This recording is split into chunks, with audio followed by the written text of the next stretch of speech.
Hello, everyone. This is Deborah Richardson, and today I am putting the AP in Happy, where accounts payable teams are empowered to protect the vendor master file from fraud. This podcast will give a voice to accounts payable team members by talking about the growing reality of cyber attacks in their world and which vendor setup and vendor management techniques they can apply to protect the vendor master file from fraud. If you are looking for vendor process training for you or your entire vendor team, head over to my site at deborahrrichardson.com and click on the Vendor Team Training Solved button to learn more about what is included in the annual plan and also to download a training schedule. Get the training that you and your team needs to avoid payment fraud, duplicate vendors, compliance fines, and more. Since nonprofit vendors are not reportable on the 1099 MISC or the 1099 NEC, you may be tempted to not collect the usual vendor setup forms or record their tax ID or perform validations. But best practice is that you do. So in this episode, I will talk about forms to collect and the validations to perform for nonprofit vendors. Keep listening.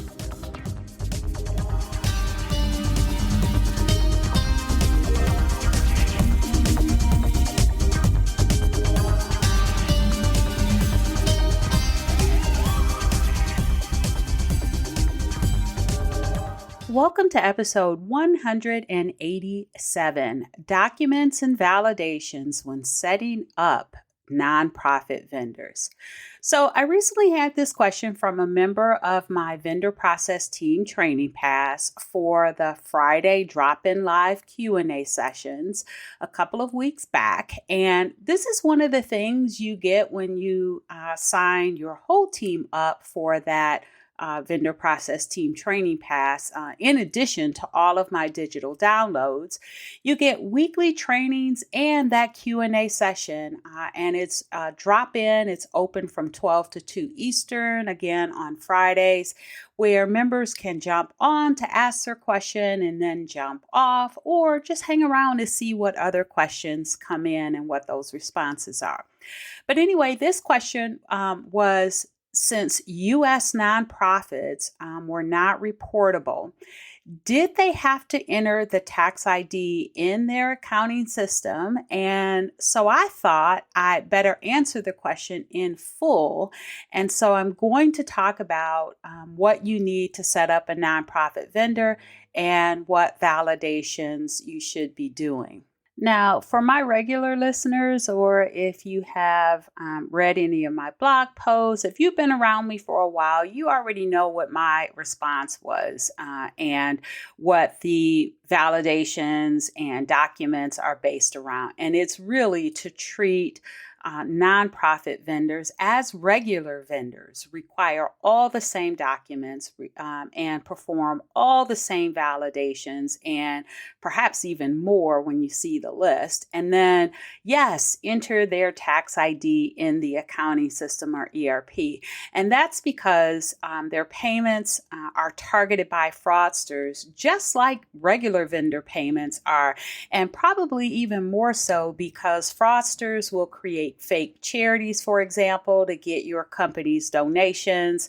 And that's really been rampant since the pandemic and COVID-19, but it was around before. Every time there was some type of a natural disaster, these fake charities would pop up. And that's why there is a charity fraud week every year. It's held by multiple organizations, some global, plus even for legitimate charities, there are additional like charity watchdog organizations that track how much of the dollars you give or your company donates actually goes to the groups that those charities are serving.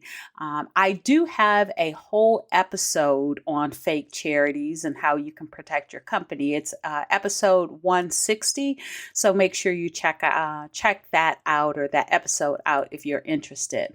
And since I brought up charities as an example here, I do want to define nonprofit vendors. And so these are vendors that have registered with the IRS as a tax exempt organization.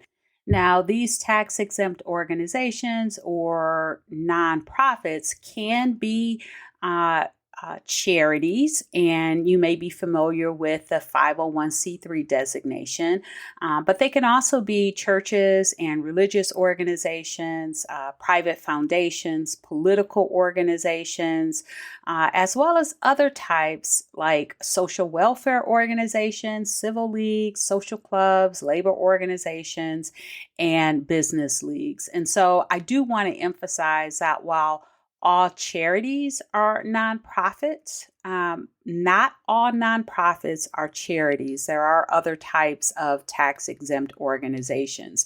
And this is an important distinction because I talked about episode 160, that's all on fake charities, and then which is just the fake charities. And then I also have a separate validation step for those nonprofits or tax exempt organizations that are charities. So let's go ahead and get started with the documents and then also the validations. So the first thing is you do want to make sure that you get the valid vendor legal name and tax ID. And so you either want to require the IRS W-9 along with your vendor setup form if you have one, or maybe a substitute IRS W-9 that is a combination of an IRS W-9 and a vendor setup form.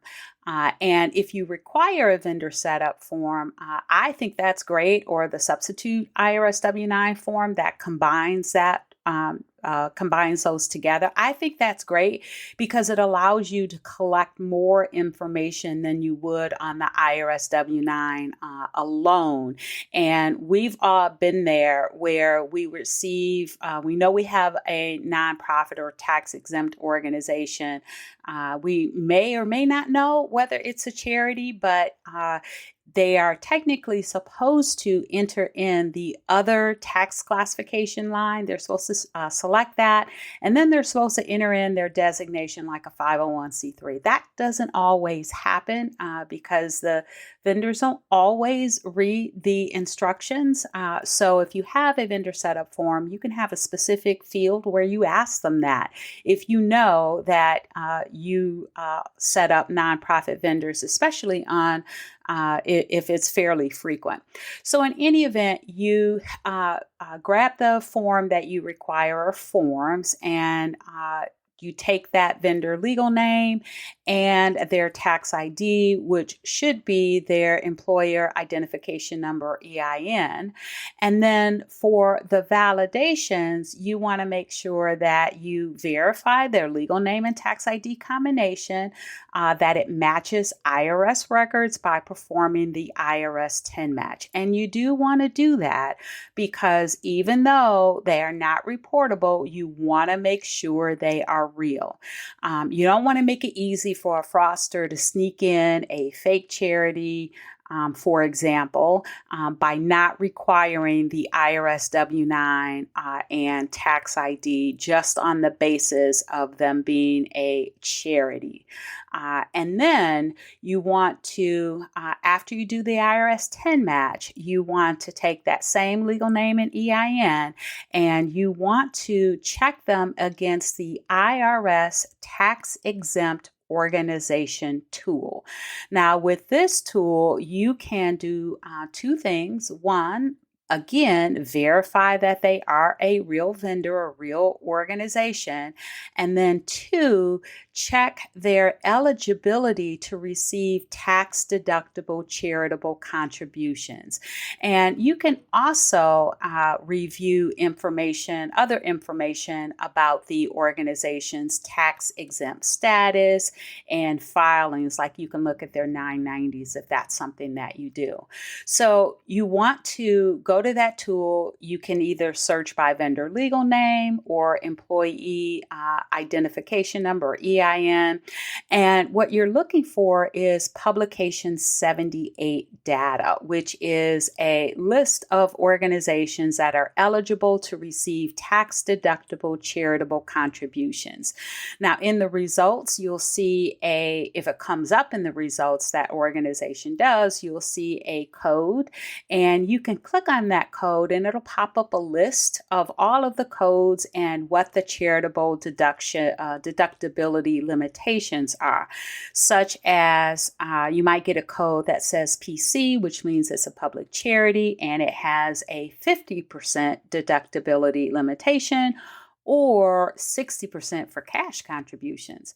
Or maybe it's code PF for a private foundation that has a deductibility limitation of 30%. And so this might be very important for you if your company is planning on deducting any of donations that are made. And I know that in the past, we have had to identify what that code was. So we would enter that into our ERP.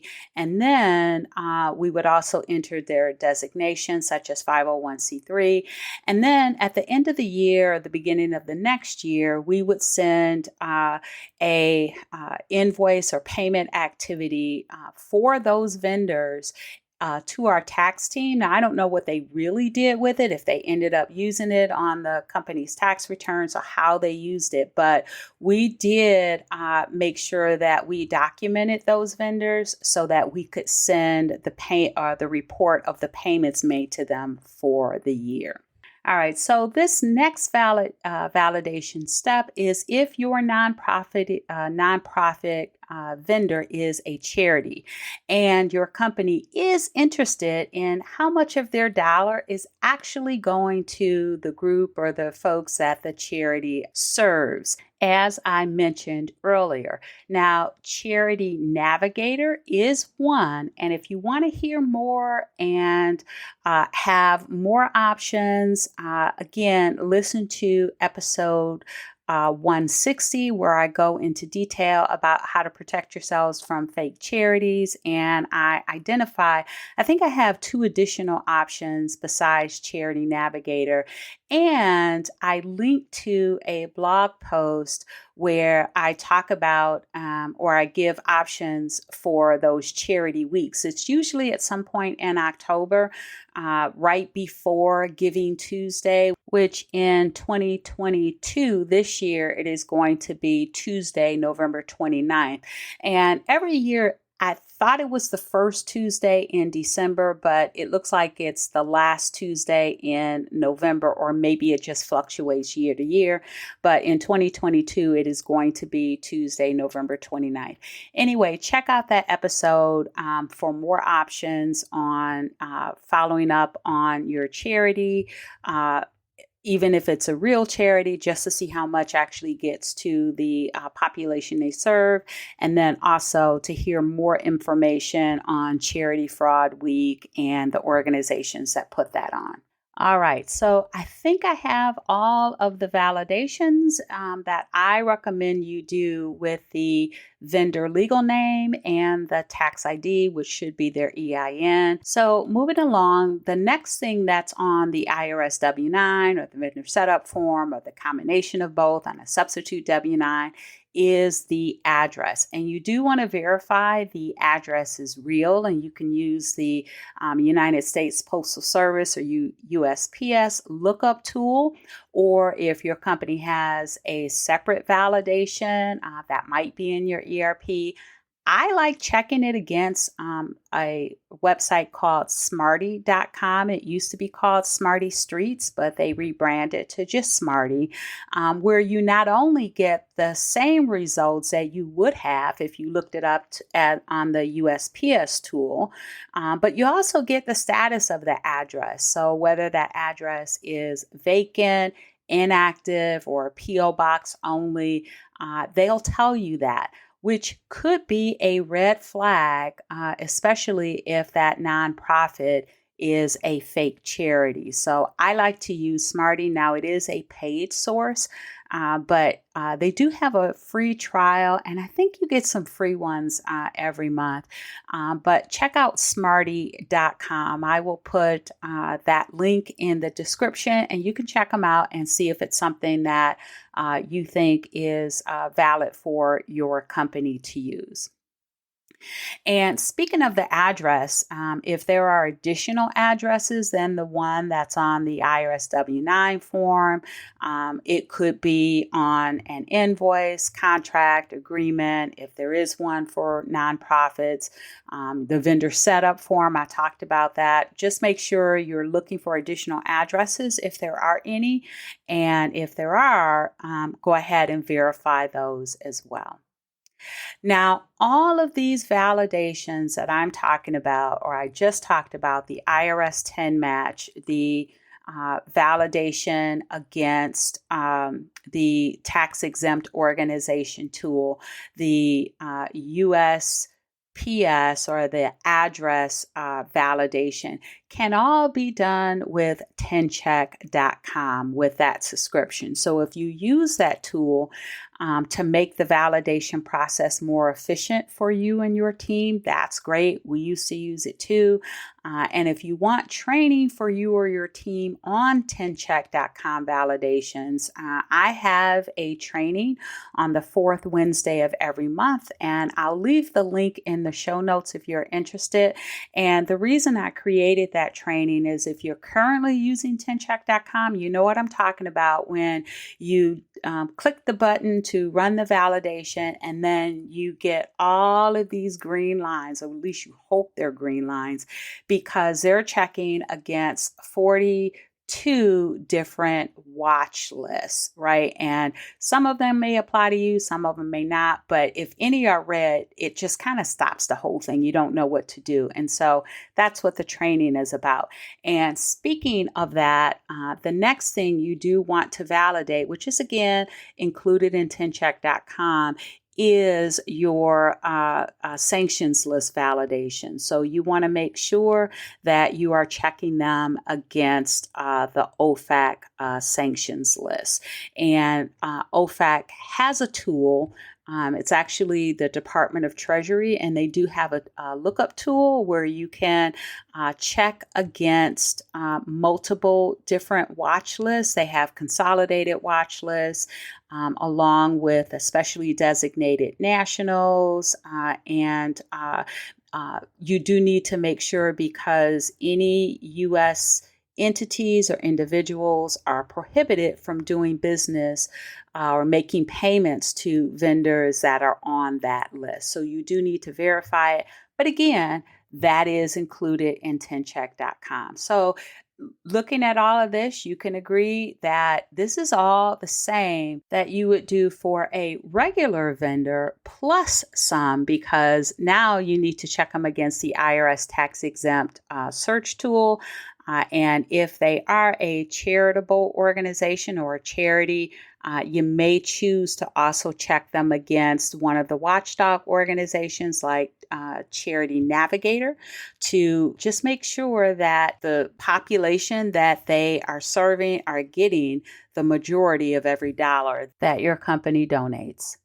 All right, so let's talk about payments. So if there is a check payment method, the check should get to them fine because you have validated that check payment address or remittance address.